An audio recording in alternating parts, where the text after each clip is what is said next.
Assalamualaikum warahmatullahi wabarakatuh. Halo semuanya, perkenalkan nama saya Nabila Dulfi Sadiah dengan NIM 06101182429021 dari kelas A Indralaya.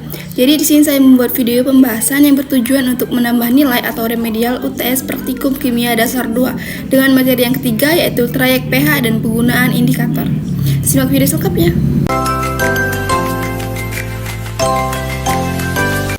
Trayek pH adalah rentang pH di mana suatu indikator tersebut mengalami perubahan warna. Setiap indikatornya memiliki trayek pH yang berbeda-beda, tergantung pada nilai pKa atau sering disebut konstanta keasaman indikator tersebut. Secara umum, trayek pH indikator ini berada di dalam rentang kurang lebih 1 dari nilai pKa-nya, yang berarti warna indikator mulai berubah saat pH larutan mendekati nilai pKa-nya. Contohnya pada indikator PP atau phenolphthalein yang memiliki pKa 9,6, sehingga trayek pH-nya adalah 8,2 sampai 10,0, yang dimana pH-nya itu lebih rendah dari 8,2. Indikator ini tidak berwarna, sedangkan dalam pH lebih tinggi dari 10 indikatornya berwarna merah muda. Penggunaan indikator ini sangat bergantung pada trayek pH-nya.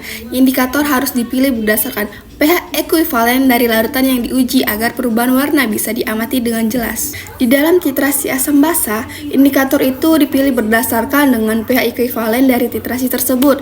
Nah, cara memilih indikator yang tepat adalah misal di titrasi asam kuat, basa kuat yaitu dengan pH ekuivalennya itu ada 7. Indikator yang cocok yang digunakan adalah bromtimol biru yang trayek pH-nya ada 6,0 sampai 7,6. Alasannya itu adalah karena pH ekuivalen dekat dengan pH netral. Indikator ini akan memberikan perubahan warna yang jelas. Sedangkan pada titrasi asam kuat basa lemah dan pH ekuivalen di bawah 7, indikator yang cocok digunakan adalah metil merah, yang dimana trayek pH-nya adalah 4,4 sampai 6,2. Itu alasannya adalah karena pH ekuivalennya bersifat lebih asam, sehingga indikator ini dapat mendeteksi perubahan warna dengan baik. Dan pada titrasi asam lemah basa kuat dengan pH ekuivalen di atas 7, indikator yang cocok adalah phenolphthalein dengan trayek pH 8,2 sampai 10,0. Alasannya adalah karena pH ekuivalennya lebih basa. Phenolphthalein ini akan berubah dari tidak berwarna menjadi merah muda tepat pada titik ekuivalen.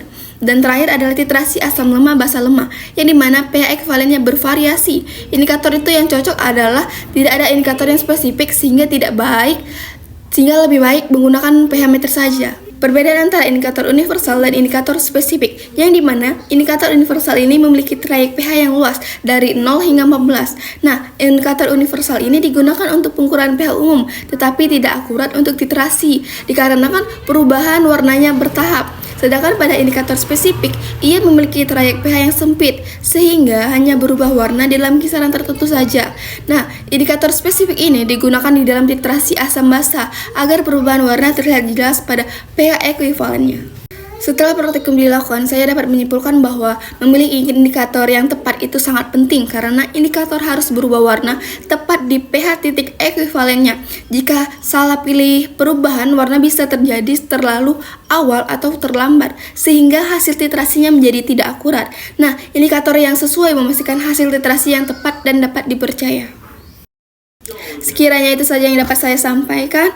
Mohon maaf jika ada kesalahan kata. Sekian dan terima kasih. Wassalamualaikum warahmatullahi wabarakatuh.